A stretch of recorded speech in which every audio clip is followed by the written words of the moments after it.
My ex, who is a 26-year-old male, dumped me in January after 9 years together because he didn't think I was wife material. Now he reached out wanting to talk because he needs to get something off his chest. I don't know why he's doing this or if I should meet him. I am a 27-year-old female.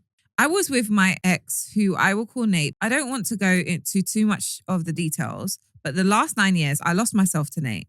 He was my world. Everything I did was for him.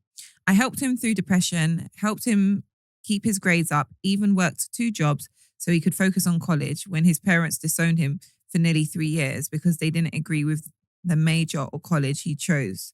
Bear in mind, I was also a college student. When his parents started talking to him again and started to financially support him, we moved into a new apartment.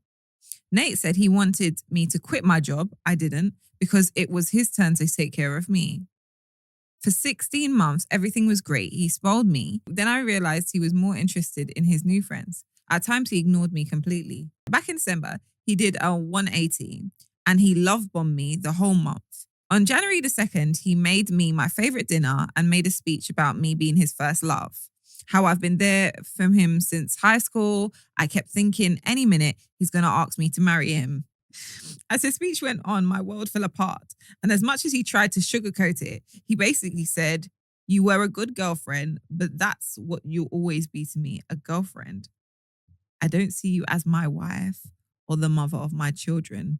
Blah, blah, blah. You served your purpose.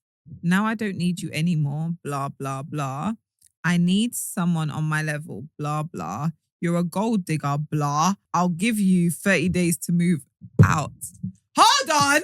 I couldn't speak and he stared at me looking for a response. The next day, I waited for him to leave the apartment before I left my room. I then reached out to everyone I knew that wasn't also Nate's friend for a place to stay. My cousin invited me to stay in her spare room for as long as I needed, and I could move in straight away. So that was amazing. I thought by now it'd be a distant memory for Nate. Shockingly, he sent me flowers to my job today for my birthday, which was on Sunday. The flowers came with a card saying, "Dear Cassie, happy belated birthday.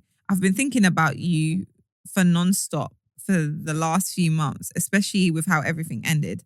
I needed to get something off my chest that I feel will haunt me for the rest of my life if I don't tell you this to your face. But I've no way of contacting you. If it's possible, can we meet up in the near future? Nate." What could he want? What's haunting him that he needs to say it to my face? Everyone in my life is telling me to ignore him, but they also hate him. I'm torn, but I can't lie. My curiosity is telling me to meet him to see what he wants. Has anyone been in my shoes or in Nate